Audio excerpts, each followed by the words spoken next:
the Reynolds Journalism Institute at the Missouri School of Journalism. Welcome to Global Journalist. I'm Jason McClure. Back in June, a Pakistani mother tied her 17-year-old daughter to a cot, doused her in kerosene, and burned her to death in the city of Lahore. The girl was named Zinat Rafiq. Her crime? Leaving home and marrying a man without her family's permission. A news report said that after burning Zinat to death, the mother didn't hide her crime, but yelled to neighbors that the girl had dishonored the family. Now, by one estimate, around 5,000 women like Zinat die every year around the world in so-called honor killings. These are crimes in which the victims, who are almost always female, are killed by family members, usually men, for bringing what they see as dishonor on the family. Many of these killings are in mainly Muslim countries in South Asia and the Middle East, but honor killings have also been documented in Latin America, Europe, and the U.S. In Pakistan, there were even legal exceptions in criminal law allowing someone who committed a so-called honor killing to walk free if other family members forgave the perpetrator. That changed in October when Pakistan's parliament passed a new law over the objections of religious conservatives. That law raises the sentence in such cases to a minimum of 25 years in jail. Now today on Global Journalist, a look at the phenomenon of honor killings around the world. We're going to bring in our first guest, Paula Kweskin. She's the producer of a controversial film called Honor Diaries, which was released in 2014. It features interviews with women's rights activists with backgrounds in South Asia and the Middle East. Paula, welcome to Global Journalist. Thank you very much for having me and for raising this very important topic. Well, tell us, if you would, first, just to sort of get into this issue, why is it that that the family is seen as sort of the guardian of someone's honor? Well, I think in many cultures and countries and traditions around the world, women's voices and their bodies and their experiences are viewed to be owned by the family. And that's usually because women are viewed as second-class citizens. So when a woman isn't considered to be equal to the men in her family, it means that her choices and her actions and the way she conducts herself will never be equal and thereby are owned, in a sense, by the men in the family.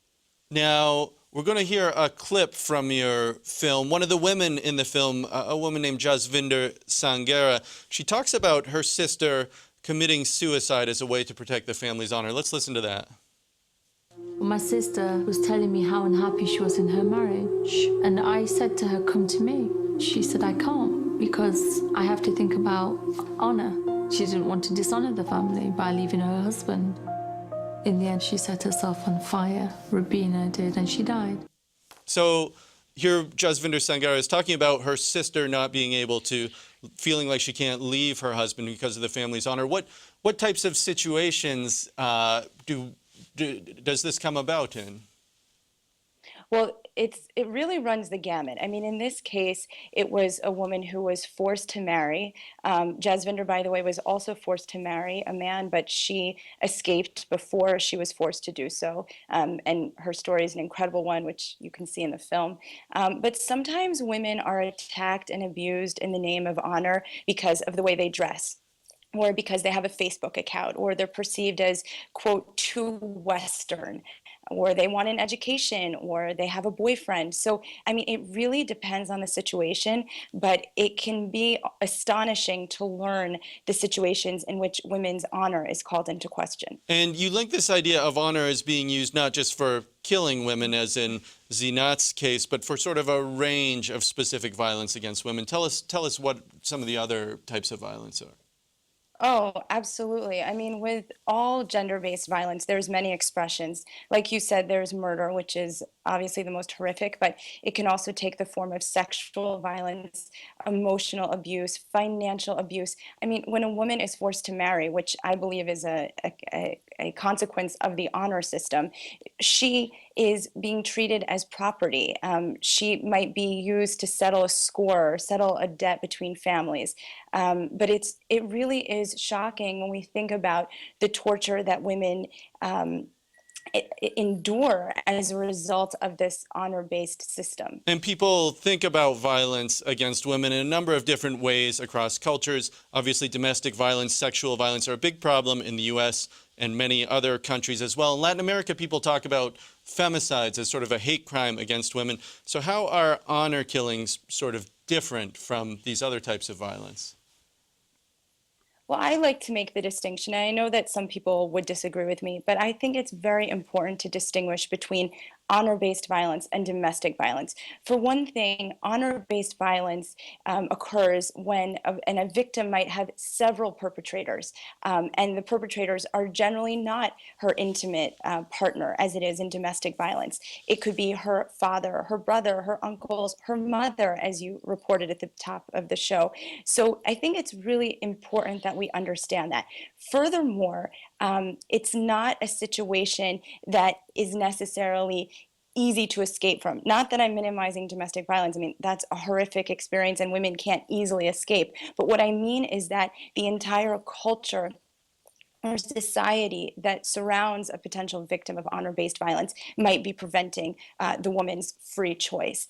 And finally, I think we need to look at the services that are offered in the United States in terms of what's considered to be domestic abuse and domestic violence versus honor-based violence. So again, let's say you have a 16-year-old girl whose parents are forcing her to marry or are threatening violence because she has a boyfriend or she opened a Facebook account. Well, she can't go to the local DV shelter. She's not married, she's underage, she's not experiencing the same abuse that the other women there would. And in some cases, as I mentioned in this example, she's underage. So then do we get the Department of Health and Human Services involved or child protection agencies? So I think it's important to separate out these abuses against women so that we can adequately help the victims. Now, your film came out in 2014. It has attracted a lot of controversy. Some screenings on universities in the U.S.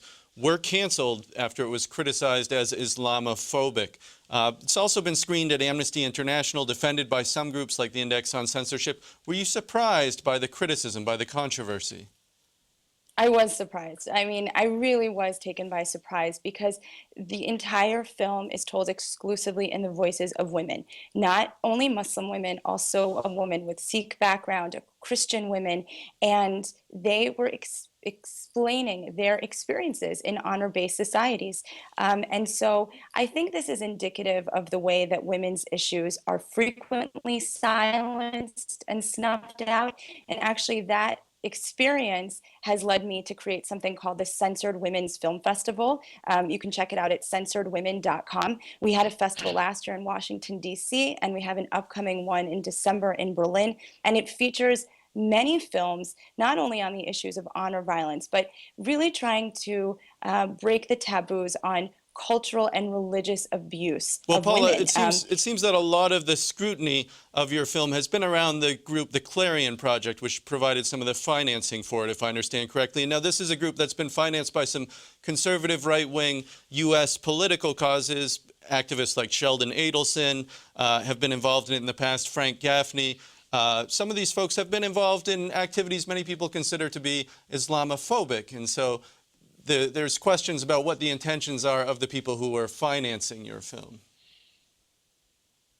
Again, I think when it comes to human rights, we have to look at the facts. And this film and films like it and the projects that have come out of not only the Clarion Project, but also the projects associated with Honor Diaries, such as the Censor Women's Film Festival, it's all about women's rights and human rights. And I think that often that card is pulled, the Islamophobic card or whatever else connected to it, because it's really challenging to have these conversations. And it's sometimes very difficult to hear women's voices. And so I'm not surprised that sometimes we get that criticism, but you can see from our advisory board, you can see from the women connected to Honor Diaries, many of which are Muslim, that this is a film told by and for Muslim women and all women, in fact. And so that I think that should be focused on.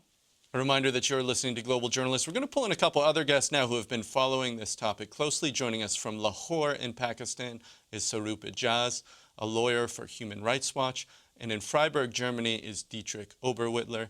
He's a sociologist with the Max Planck Institute in Germany who studies this issue.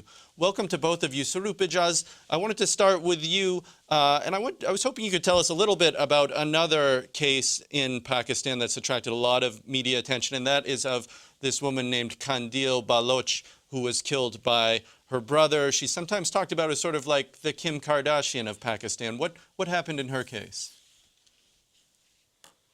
In the case of Kandil Baloch, what happened was she was a Pakistan media personality, perhaps, became a social media celebrity of sorts, very well known. She was murdered by her brother ostensibly, and he confessed, and ostensibly on the grounds of honor. And what this case led to was a national conversation, which is very rare in Pakistan in cases of honor killings, because Kandil Baloch symbolized an independent woman who refused to sort of live in the stifling environment that there is in Pakistan with deep embedded misogyny. What that led to was mass outrage, and particularly Pakistan has embedded misogyny, violence against women, but there is a parallel side to it, a flip side to it, and that's perhaps because of the cultural problems and interpretation of religion, is that it has had historically a very vibrant feminist movement, which has often been on the receiving end of state and non-state violence. And in what that prompted was a conversation on the law itself. The Pakistani criminal justice system is essentially privatized, which means that murder is not necessarily only an offense against the state. It is an offense between two private parties, and the heirs of the victim can forgive the murderer or the accused. And what that leads to is horrific miscarriages of justice, or particularly when in cases of honor killing, where decisions are made at a family level, where both the murdered and the murderer are from the same family. And hence this conversation, which is ongoing since 2004, came to the parliament, where this lacuna, where the option of forgiving the murderer in cases of honor, that the Pakistani parliament seeks to address that. In the case of Kandil Baloch, again, what happened was what happens in a lot of honor killing cases, that it is not these are not devout people. It's not a particular interpretation of religion only. Sometimes it is that, but what it is that in many ways these are pre-modern customs. A lot of them are misogyny. A lot of this concept. Well, if I could stop you right there, Saroop, because I was hoping that Dietrich Oberwittler could pick up on this point. One of the sort of controversial issues about honor killings is whether there is a religious dimension to this, and you've studied this issue extensively. What's sort of the history and background to honor killings? Yeah, one has to say that the history of honor killings goes back behind Muslim religion and history. It's a much older, much more ancient custom or tradition, which goes back thousands of years and is typical for these kind of very poor nomade societies where you have extended family clans ruling over everything. And in this type of society, women and young women are a kind of asset of the clan, kind of capital, which has to be preserved and which has to be put on the market in marriage terms. And that is the original reason why women are not allowed to decide for themselves and not to make their own decisions for their lives in these kind of societies. Muslim society or Muslim religion came in much later, and Sharia law does not allow these killings. It's against Sharia law. So that's one thing to say. On the other hand, now these societies have been Muslim societies for many hundred years, if not thousands of years. And the other question one has to ask is what actually happens in terms of preventing honor killings and having a policy against honor killings in Muslim societies. And unfortunately, it seems that religious conservatives are not really very active in this respect. And in this sense, the question still is valid, whether there is a kind of implicit tolerance against violence against women on the side of Muslim religion. Well, Saroop, Ijaz, you have been following this debate in Pakistan about changing the law to effectively punish these killings. What role did religion play in that debate in Pakistan? Religion played, a particular interpretation of religion played a major role, and in this case, a negative one. A lot of the religious conservatives in Pakistan oppose this law and in previous attempts at reform. And the primary problem is with the Pakistani criminal justice system, because they peg all of that on an interpretation of religion, which makes the criminal justice system privatized, which is often, as Dietrich was pointing out, a remnant of tribal societies where you can forgive. But in this case, in the last attempt at reform in October this year, there was opposition from religious voices, but there was also this realization, and I think in the parliament, with members of the religious parties, to address that problem. So what I'm saying is that often religion and interpretation of religion or Islam is used for very cynical purposes by people who peg their politics on the marketing of religion. So religion did play a role, religion does still play a role, but often that role is post facto. If you look at the Kandil Baloch case, I would revert back to that. If you look at the facts of what happened, Kandil Baloch, and she wasn't the Kim Kardashian of Pakistan. She did not come from privilege. She came from unspeakable sort of economic deprivation. And what happened was that she essentially financially was supporting her brother. And the day that she stopped doing it, the day she stopped paying her brother money, he killed her. And that the explanation, because she was, she had a personality that she had for many years, and her brother knew, of course. And what this post facto rationalization of these crimes is often rooted in religion, but the motivation often is cultural, is, as I said, it's pre-modern, it is deep misogyny. The Pakistani state has enabled a culture of misogyny. There is an attempt at correction now. There's still a long way to go. The law in itself, the reformed law, is a step in the right direction. The law itself, we don't have the time for the moment to go into that, but the law itself still has problems, and that legal reform is a part of it. The Pakistani state or the Pakistani government has the responsibility to now start this conversation, which we saw, which is the Pakistani Prime Minister. Well, Saroop, I'm sorry, I need to stop you there just so we can take a short station break to remind our listeners that you're tuning into Global Journalist. I'm Jason McClure. We're talking today about so-called honor killings of women by their family members who believe the victims have shamed them, a phenomenon particularly prevalent in Pakistan and India. We're joined by Saroop Ijaz of Human Rights Watch in Pakistan and Dietrich Oberwittler of the Max Planck Institute in Germany. We're also joined by Paula Kweskin in Washington, D.C. For more Global Journalists, you can visit our website, globaljournalist.org. There you can find our ongoing coverage of underreported international issues, including a new interview with the Pakistani novelist Bina Shah on so-called honor killings in that country. You can also connect with us on Facebook and Twitter, or subscribe to the videocast of this program on YouTube. And Dietrich Oberwittler, I wanted to turn back to you.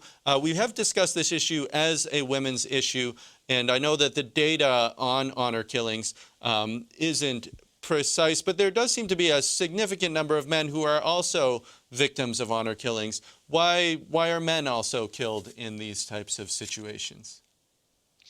Yeah, that's true. So we did a study on Germany. So we do have honor killings in Germany.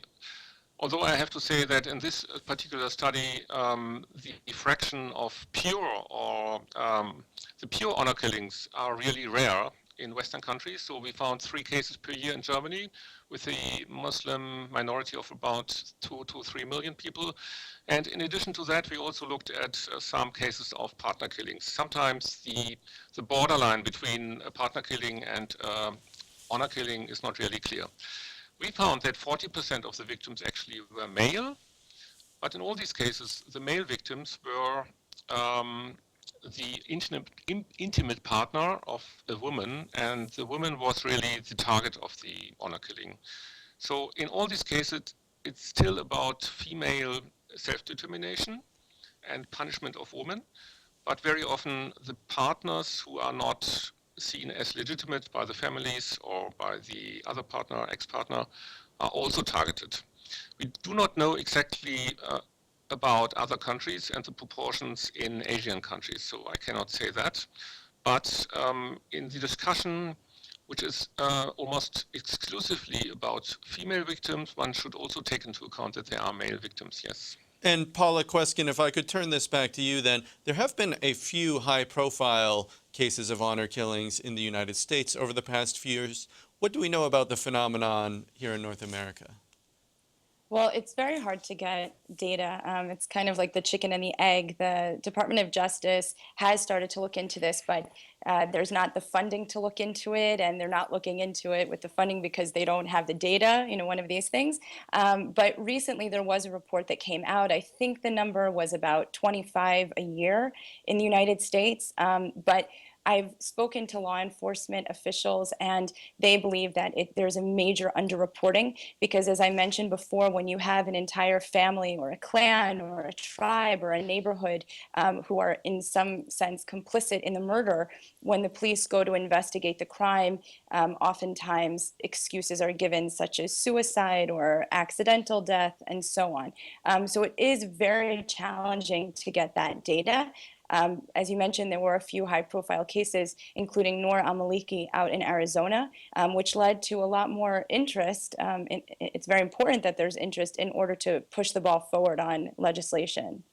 Well, let me go back to Saroop Ijaz then, because we have been talking about this change in Pakistan's law and the legal exception that allowed people who committed honor killings to walk free previously. I understand that in the case of Zinat Rafiq, the girl who was burned to death by her mother, possibly with the help of her brother, prosecutors actually charged the mother under a terrorism statute as sort of a way to get around this legal exception. So do you think that we're starting to see sort of a different posture from the government of Pakistan in terms of how they prosecute this? I think there is now enough pressure on the government to, at least for the optics of it, prosecute and these high-profile cases to show successful prosecution. But I think in this, for example, getting a terrorist charge in, while it might secure a conviction, does not speak to or address the systemic problem. And the systemic problem is that, for example, there is a problem with the law, but we have seen Pakistani judges treating honor killing, or the so-called honor killing, as a mitigating circumstance for a lesser punishment. So treating it as in legal terms, grave and sudden provocation, and giving a lesser sentence. And those are problems that will remain, and hence the law is important. Changing that law and having that conversation is very important. But the Pakistani government does feel the pressure now. And I think it's largely owing to women legislators who, from across party lines, who've taken this up, to feminist activists in Pakistan who've been relentless, who've been fearless in the face of state violence, as I've said, since the 80s. So it's all of those factors converging, which is now creating enough pressure on the government. But we have to keep in mind that there is momentum right now for the government to do something.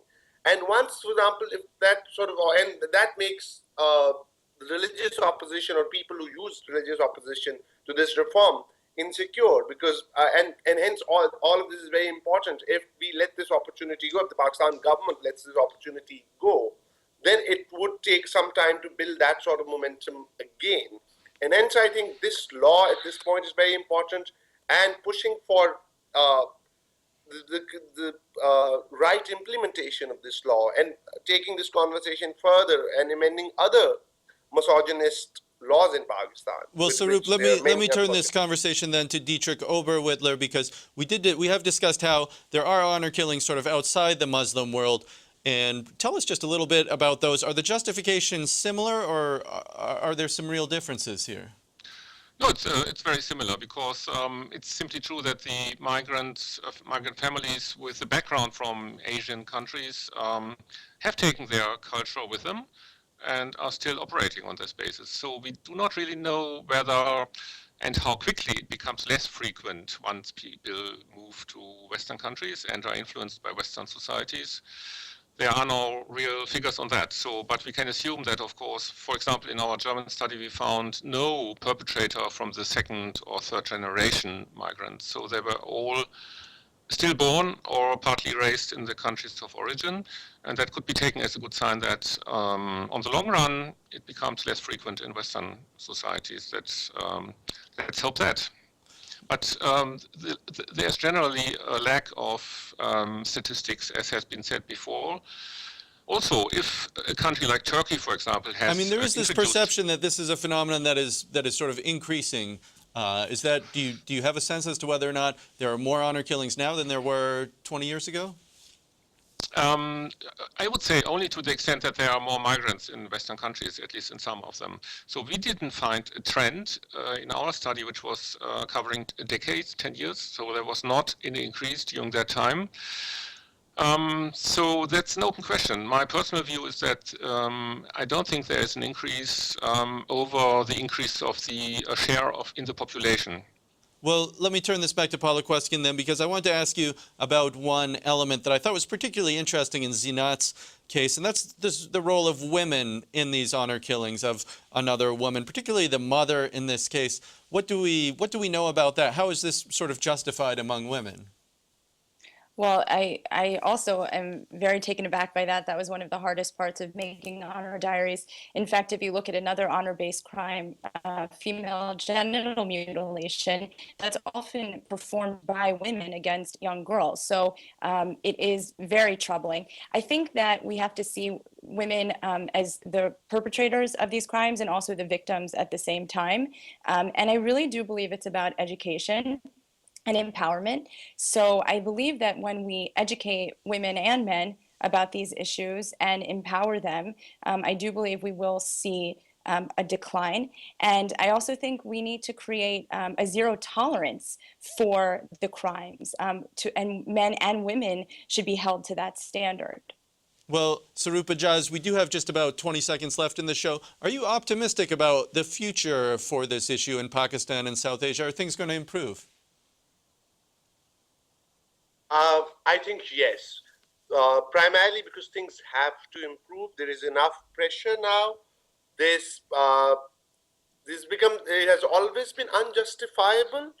Now it is becoming blatantly obvious to large majority of the population, and hence I'm optimistic. And also that as a human rights professional in Pakistan, one has no choice but to be optimistic. That's going to do it for this edition of Global Journalist, a production of the Missouri School of Journalism and KBIA Mid-Missouri Public Radio. Many thanks to Paula Kweskin, Saroop Ijaz, and Dietrich Oberwittler. Our assistant producers this week are Rachel Foster-Gimbel and Domenico Zappone. Anadil Iftikhar is our graphics producer. Our supervising producer is Vera Tan. Pat Akers of KBIA is audio engineer, and Travis McMillan is director. For all of us at Global Journalist, I'm Jason McClure. Thanks for tuning in.